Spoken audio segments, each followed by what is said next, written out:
When bees forage for pollen, they zip from flower to flower, lingering to savour the nectar. And this is how I choose to study the nymphs, who are called Melissa. The Melissae tradition has stayed hidden for around about 2,000 years. And just as it's becoming known again, a new agent has come to squash it, and that is AI. If you do a very basic search on who the Melissa were, you will get the same 3 answers, and they are part truths. And I have spent a lot of time working with nymphs generally, water nymphs, bee nymphs, also flower nymphs for the last 6 years. And I have developed a way of working that I feel is unique, and potentially will help to balance this eradication and flattening of knowledge that AI brings. And so over the next few months, I'll be focusing once a week on the Melissae. And this is not necessarily the bee priestesses who I have written about in Meeting the Melissae, but these are the bee nymphs. The nymphs who were honeybee nymphs, in fact. Honeybee nymphs who were guardians of divinity. And eventually the myths tell us that these were the nymphs who taught the priestesses how to teach humanity about these qualities in really big rituals like the Eleusinian Mysteries. And I record all of my work in a very strange way, because I'm aware that I spend less and less time in what I call ordinary reality and more time in my head thinking about mythology, thinking about my classical studies degree and how this informs this work all the time. And what I discovered when I was writing my book is writing it linearly is problematic, because there's so much of it. And if we remember that in ancient Greece, one of the most powerful things that a woman could be is a weaver, right? And this is very, very tightly woven work. I think really quite deliberately done so that it is arcane, that only a person who is initiating into it can understand it. And when I often talk about the difficulties I had when I was writing the Melissa book. First of all, because it had begun about a book about Melissa essential oil. That's how it had started. And I'd got dragged down this rabbit hole where I'd learned that there were these priestesses and spent so much time trying to work out who they were, what they were for, what their function was. And I was drawing so many threads together. And every day I would learn more, and it got worse when I started to learn about bees. I was like, I'm never ever going to be able to articulate this and finish this, because there is also always more, and somebody always knows something more than me.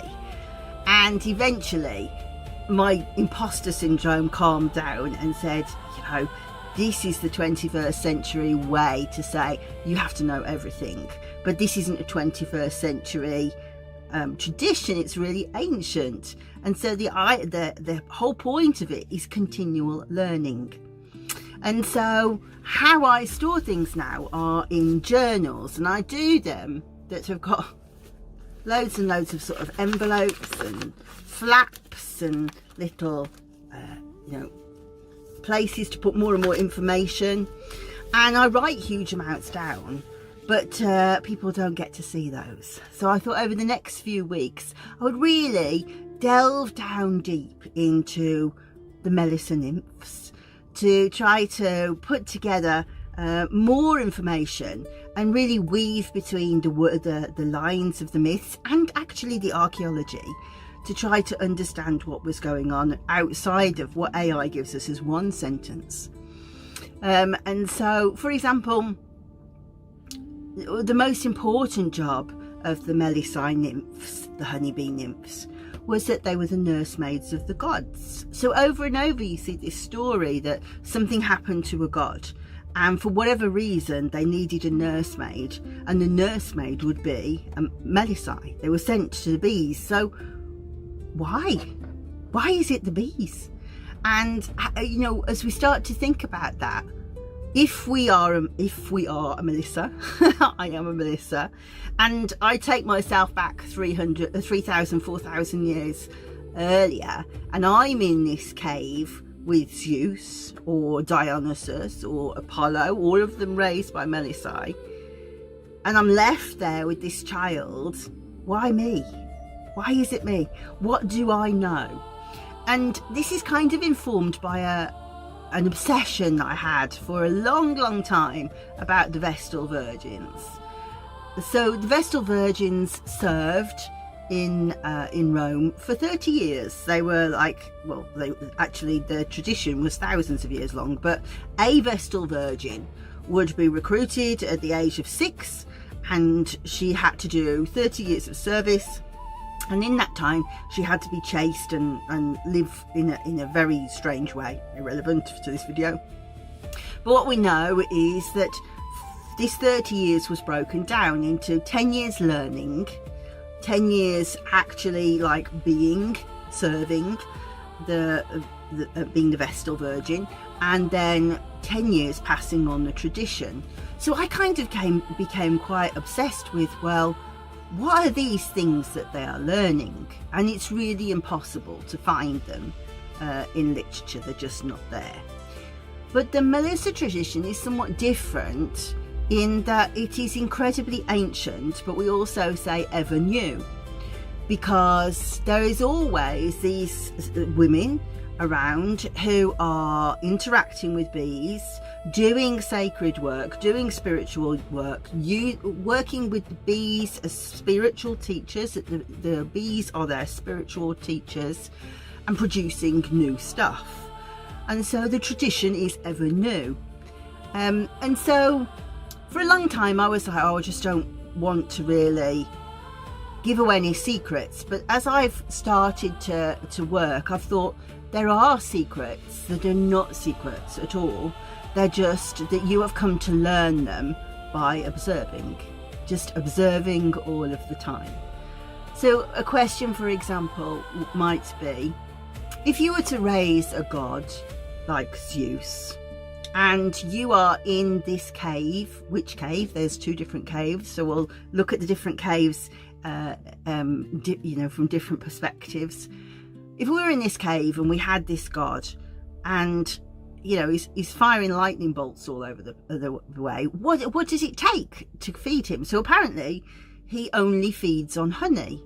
So if we, you know, this is a big responsibility and a fearsome responsibility to be in charge of a child like this.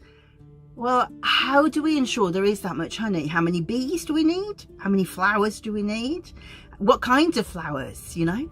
Bees land on all different types of flowers, and a lot of the work that I do, like I say, is in my head, is wandering around the garden and filming different plants, of saying, look at that, that's got that different type of bee on, that's covered in little carder bees, no honeybees there, so that is a useless plant to the endeavour to feed the god, right?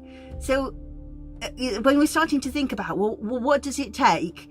Well, do we have to be strategic in planting? When do we plant? And we're starting to say, okay, now we're starting to imagine what that knowledge will be. And I think that knowledge is lost. And I also think that, well, I know that in ancient Greece, men and women were treated extremely differently. The men were on the outside. They did the work of bringing things into the home, and the women's job was in the home. So again, I presume like doing the, you know, extracting the honey, making the beeswax candles, you know, grinding the bread, but also definitely weaving, definitely sewing, and doing those kinds of works of beautifying the world. Well, this is where my love lives. You know, I am a needle person. And so over the years, I've really started to develop new ways of thinking about it. And just as these are my meditations, really, I don't sit with my legs crossed lost. I just can't do it. I felt something fall on the floor, and I think it may be a little puppet of Almathea, who is the goat goddess who's in the cave with the Melissae. So as we go, these become like spiritual stories. So why is this important to me? Well, I've already talked about the fact that I think it's important from the point of view of AI flattening it. But I also think from a point of view, I found that Melissa essential oil was the initiatrix, let's say, for me to go completely out of ordinary reality into non-ordinary reality. And I didn't just enter the insect kingdom, I observed the plant kingdom entirely differently. And once I had learned to engage with Melissae, so many more teachers came through, all of them nymphs of different sorts. So one of the most important nymphs that I've worked with is Empedo, and Empedo was a priestess of Britomartis in Crete, but she was also the guardian of the spring at the side of the Acropolis called the Clepsydra. And once I started to think about the importance of nymphs, she brought huge amounts of information through, and I was told by her that Artemis really wanted me to help people to learn to connect with the nymphs again, because many of them are dying, right? If you think about, they're not like immortal, nymphs aren't, but they are kind of between divinity and humankind. And they are intermediaries. People would pray to the nymphs if their child had died, for example, please look after my child in the water if it's drowned, and please escort them to the underworld. You know, they are intermediaries to the gods, and they speak a lot once you go into that mind space. And once I started thinking about nymphs, as I say, I'd been told by Artemis that she wanted me to find a way of bringing through a new set of women who would take the place of the existing nymphs, because they it's said that they have a life of 10 phoenixes, and a phoenix is 500 years, so that's 5,000 years. Well, we can see them recorded for 3,500 years, so that does say that things are coming to an end. And if nobody is observing them, if nobody is paying heed to them, then how will they be replenished? And if you think about the fact that they are the Romans would say they were the genius loci. That means they are the spirit of the land of a particular place. But I think that they, you know, when we're thinking about Melissae, that's more than that, right? But I do think, for example, when we're examining the Dictaean cave and the Idaean cave where Zeus was kept, they are the spirits of those places, right? But if you think that the spirit of the place is the vitalizing energy of the place, and our planet is just failing, well, surely if we can find ways to engage with the nature spirits, of listening to what that spirit needs for that particular place, for that particular space, that event. I think a lot about Greece, because the Greek islands in particular have got a real problem with water. So the water nymphs are having a very difficult time. So for example, as the ice caps in the North Pole and Antarctica are melting, the water levels are coming up. The Mediterranean in particular is rising at a vast rate of knots. And there's a prediction that by 2050, Athens will have been swollen to be an island. And that's not a story, that's a scientific proposition that is the case. And then you have, like, you think of many of the different islands, and they have to actually fly or bring water in on a boat, drinking water, because there are none. The aquifers are completely exhausted of water. They have none, from doing things like feeding olive trees and stuff like that. So there's no water underneath the ground at all, and where in the aquifers where there used to be groundwater, because it's been exhausted and because the seawater's coming up, the aquifers are full of seawater, and then that in turn affects the olive trees, and so we have this huge like domino effect. And it feels to me that is a lot to do with the fact that we are taught to have broad knowledges of things, but by actually focusing on everything aspect to do with the sacredness of that space, then it gets a lot of attention in a lot of different ways, right? So I feel like that this is a skill. I've talked about Empedo as my guide, and she was really helpful to me when I was writing Meeting the Melissae. I had two other guides. One was Parsnip Bee and one was Melitte. And Melitte, she and I decided that it would be better if she left, because it was very clear to me that Melitte was, yes, she was a priestess, and definitely a Melissa, but she was also a very old version of me. And you can find her in the literature that she was a tribute sent to the Minotaur. And so Melitte, while very clever and very knew a lot about Melissa work and told me a lot of things, she came with a somatic feeling of anxiety all of the time. And once I'd said to Melitte, thank you for everything that you've done, but this just can't carry on, I felt better. So I have huge amounts of love for Melitte, but I will not work with her anymore. And she feels the same way about me, because we have agreed that this is not this. I don't want the terror of a Minotaur in my body, which I did have. Empedo continues to work with me. Parsnip Bee occasionally visits, but not. She doesn't really teach me anything more. And then I think that's because I am not working specifically with the bees, because she was a bee spirit, and I'm not focusing on the priestesses anymore, and that was what she was very good at, being able to elucidate what were the bees teaching the priestesses. But Empedo is a nymph, and I've also been granted another beautiful guide whose name is Autonoe. And Autonoe, you can find her in the myths. She is a Melissa. She's also a Maenad, and she's one of the nursemaids who looked after the god Dionysus. And if you know anything about Dionysus, you'll think, oh, that's interesting. God of chaos, god of debauchery, god of drunkenness. For somebody that's not able to drink, that's a strange thing. But her name means basically akin to thinking outside of a box.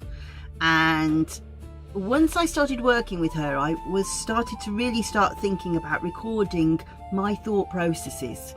And I've come to know now that is something really important in the AI age, that, you know, if you keep on repeating what everybody else knows, then AI is not really going to cite you very high, but it wants to know your thought processes. So I thought that's what I would do. I would talk about my thought processes to teach about the Melissa. And I think that these are a different kind of video to what I've done before. Not really training videos. You will learn. You'll definitely learn fast, I think, as you go through. But I think what you'll start to get is an insight into the world of what it is to be Melissa. And for a long time I felt outside of that, and I found it very, very difficult, especially when I have bees, but I'm not really a beekeeper in the way, for example, you might see Ariella Daly. You should definitely watch her work if you want to learn about being a Melissa, because she has this amazing affinity with bees.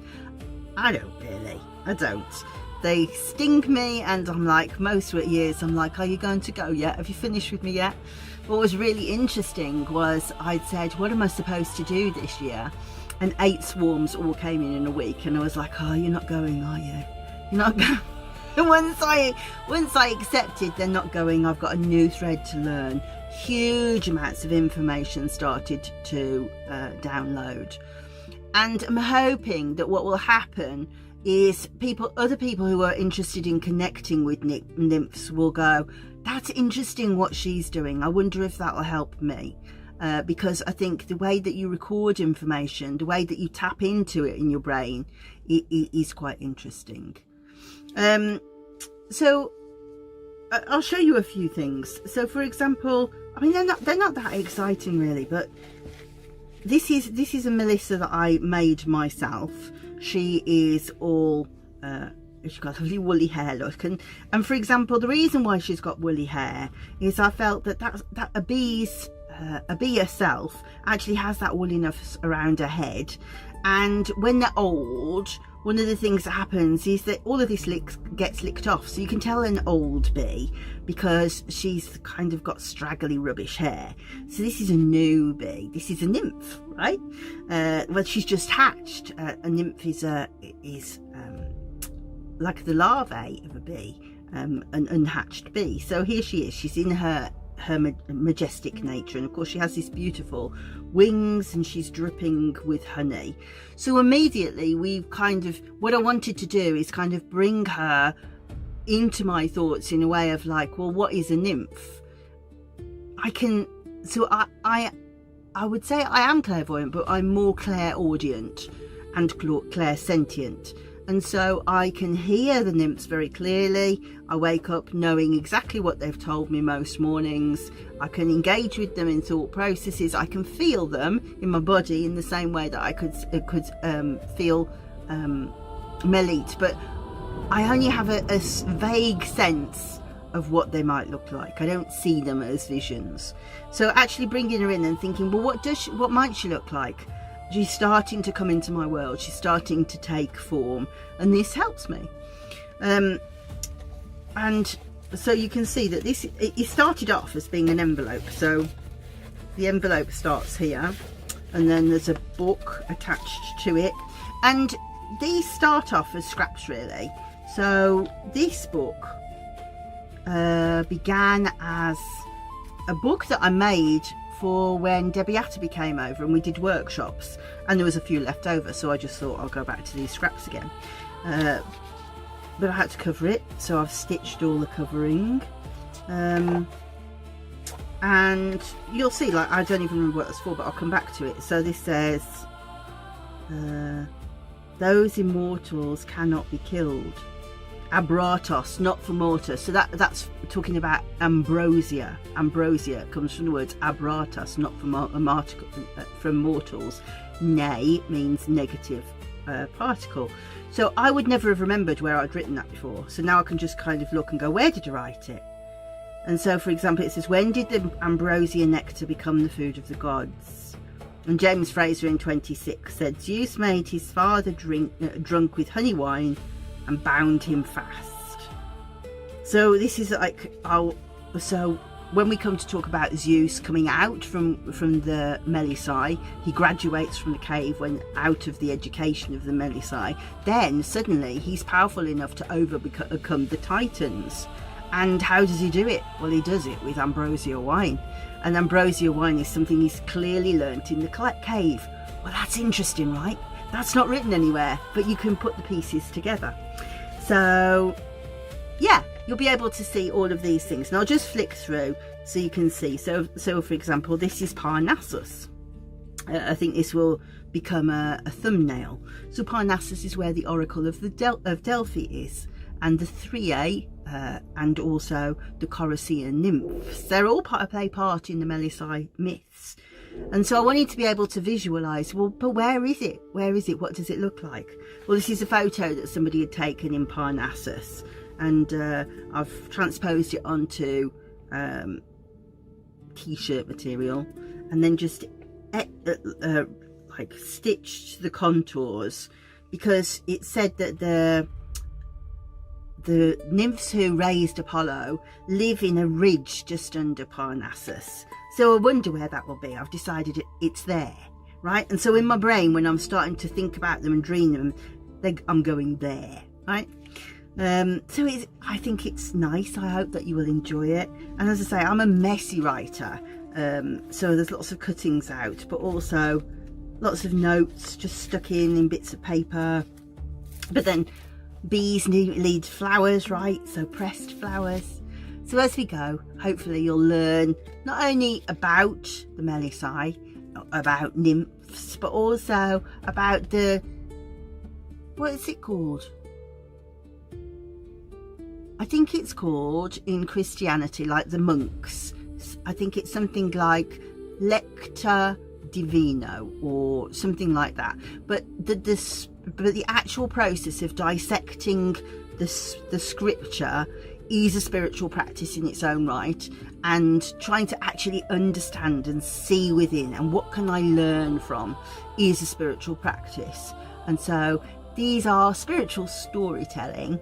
I guess we might call these junk journals, but I would call them sort of field notes or research journals, because it's funny actually, because I was explaining somebody to them, and about them to somebody, and they'd said, I really like your envelopes. Where's my envelopes? I really like your envelopes. What made you think of using envelopes? And I was puzzled, because the envelope is the point. The envelope is, I've got, what have I shoved in here? You know, what can I find? So bees in sexist caves. This is all about Hesiod's misogyny. Why, you know, I don't know what I've written. So in order to punish mankind, Zeus created Pandora, and he calls them the fairest sexed. And then he says, so what do you say? Come the fairest sex. Yes, wicked women are her descendants, and they live among mortal men as a nagging burden, and are no good sharers of abject want, but only of wealth. Men are like swarms of bees clinging to cave roofs. So not only do we learn that it's a sexist environment, but also that the bees are living in the cave rooms. That's what bees do, right? And these people are living in caves, you know, Zeus is in the cave. So all of these things inform the spiritual storytelling. And the point of the envelope is there will always be another piece of information that I will, where do I store it in a normal book, right? So I hope that you will enjoy this. I'm going to put it up as if it is a course, but it'll just go lesson to lesson to lesson. And the idea is to release them on a Saturday, so that you can like pick them up each week if you want to. What I'm also going to do is kind of write them up. I'm not going to write them up fully, but as you can see maybe on the screen, that there is loads and loads written, and so I can just kind of put a lot of this into a document so that you've got it. And I've made some really nice, I should have brought one with me, that would have been clever. I've made them as like downloads with pictures of my artwork and some sort of little pictures of, well, what my notes are. So if you want to go to my website and click each week, there'll be a link to click. So if you want to, you can collect them. So you'll have like essentially the transcript to this, with the pictures of the artifacts. And if you wanted to, of course, you could cut them out and use them for your own journal, or you could just file them as notes. But I think you'll enjoy them. But yes, so I'm looking forward to talking to you about them. I think that thinking is becoming an outdated mode. Does that make sense? You know, I really don't like how you put a Google search in and AI answers you now. And I always fall for it. I always go, oh yeah, those links you've given me, those are good links. And then when I look, I think, no, the quality of those links are shocking. I wish I'd gone in, well, from an aromatherapy head, I wish I'd gone in via PubMed, or I wish I'd gone in via Google Scholar. But you've distracted me.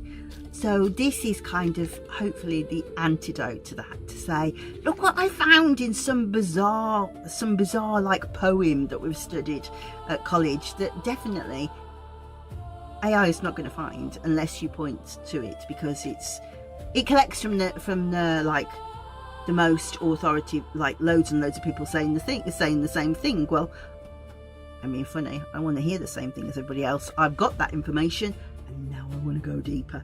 So this is going deeper.